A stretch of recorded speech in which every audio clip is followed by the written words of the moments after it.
Fizullah Amin, he came to power. But since he was Muslim and the Russian forces were in, they also captured him and killed him, and Babrak Karmal was installed instead of Hafizullah Amin. After Babrak Karmal, a new constitution was made, and the freedom of speech it was reduced. Looking at this, that the USSR is in the Afghanistan, the Americans they started funding the Islamic uh, revolutionists in that area, present in that area. So because of this, many madrasas were made in Afghanistan, and the clerks were helping the Islamist. And America started Operation Cyclone in that area. He started spending much of money. He given first 5 lakh dollar to the Afghani clerks, and then again 30 lakh dollar and $3 million to the Afghan clerks to stand against Russia.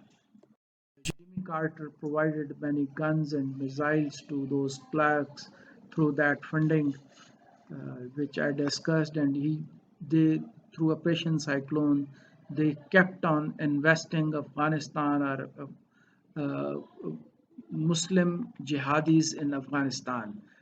And at that time, Zia government was uh, in the rule, and the American tried to help directly and through him as well, and he provided funds, lot of funds in uh, Africa. And after Babrak Karmal, what happened that Najibullah came into power, and he was brought to power with the help of these Islamists. What Najibullah did, he did signed a Geneva Accord. The main issue in the Geneva Accord, the main content of Geneva Accord was this, that the USSR should go out of uh, Afghanistan, and America will not fund the jihadis in Afghanistan. This was the main factor. And the second was it was, uh, I mean, after the funding. So after Geneva Accord, USSR went back, and then because it has provided lot of funds, and it was also USSR was breaking into pieces because of that, or because of the reason that it went back, it got defeat in Afghanistan. After going back to USSR, the USSR was, I mean, many countries were made out of USSR. The present Turkmenistan, Uzbekistan, Kyrgyzstan, these were these states came into being. So it happened in 1991 that USSR was finished. This was the year 1991, and at that time, the different Islamic groups they gathered against uh, Ahmad Shah again, with the different names like Hizb Islami, Gulbuddin Hikmatyar, and Ahmad Shah Massoud. They started some activities over there. And at that time, the Gulbuddin Hikmatyar, he was working with the Ittihad-e-Islami and other Muslim groups which were present at that time in Afghanistan. They worked against Najibullah, and at that time, with the help of those Burhanuddin Rabbani, he came to power after the Najibullah government, and Burhanuddin Rabbani came to power in 1992. In 1996, what happened that the Mullah Umar started. He was, I mean, they were traditional Muslim, and he was extremist. Mullah Umar was extremist. What money he was getting, what money the Islamists were getting, they were preparing some books which were full of extremism. They were trained in extremism, and this extremist thought brought Mullah Umar to power at that time. What Burhanuddin Rabbani did, he closed all the cinema, he finished the playing of football, the chess was banned, the many sports they were banned. The women were not allowed to go out without some uh, relative, without parents or some relative with her. In the same way, I mean, many basic rights to women and basic things they were finished in that era. Uh, at that time, it also happened that the Hazara Muslim they were, uh, I mean, the people in Afghanistan, they are Pashtun. The Hazaras are not Pashtun. The many Hazara people were killed in that era as well. In 1996, the Buddha temple, they were razed down, they were destroyed, and uh, the Taliban started destroying the worship places of other religions. It was their main issue, and they finished the rights to the women, and they finished the rights to common people. The hijab was necessary, the burqa was necessary at that time, and because of that reason, the, they were very extremist in doing this. Looking at this, Ahmad Shah Massoud, came forward with the Northern Alliance to, to reduce the powers of such extremist uh, government officials. And in 2001, the Al Qaeda was formed, and the 9/11 happens, and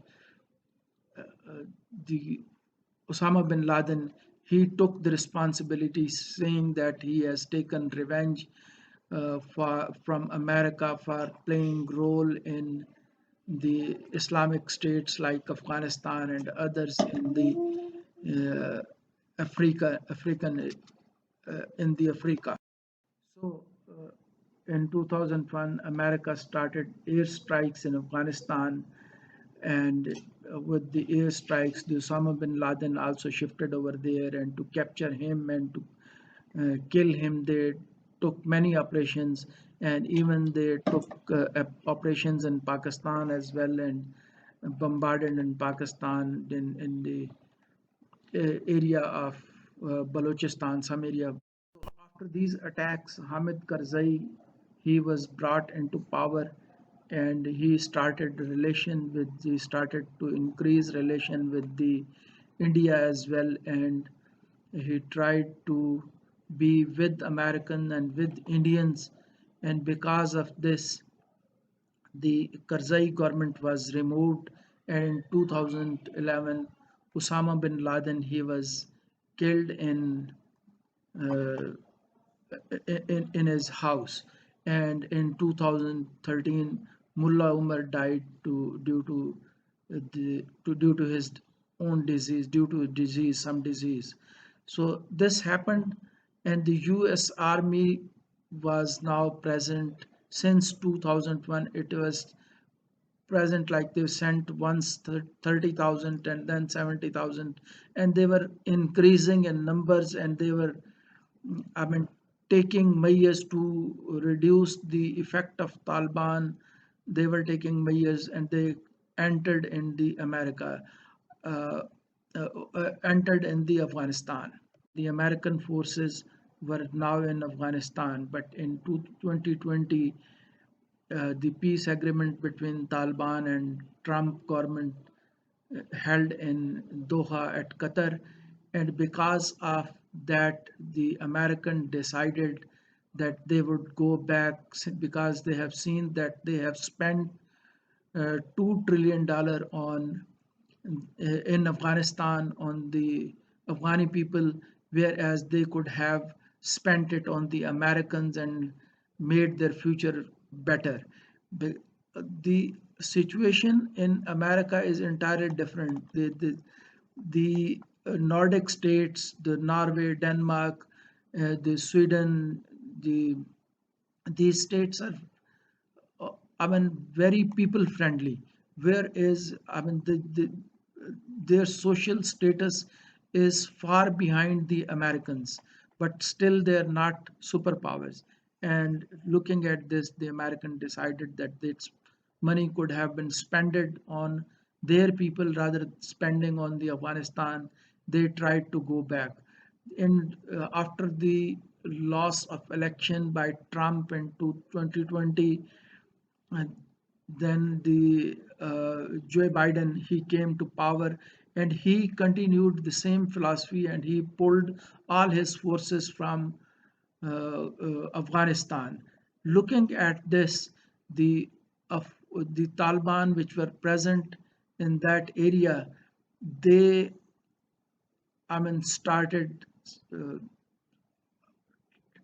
coming forward and they started winning battles. It was considered that the Joe Biden said that we are leaving Afghanistan because we have trained the people, trained the forces of Afghanistan, the three lakh soldiers or point 0.3 million soldiers present in Afghanistan can fight the 85,000 Talibans very well, and because we do not trust the Talibans, but we trust the Afghan forces that they will uh, be able to defend the their country, and that does not happen.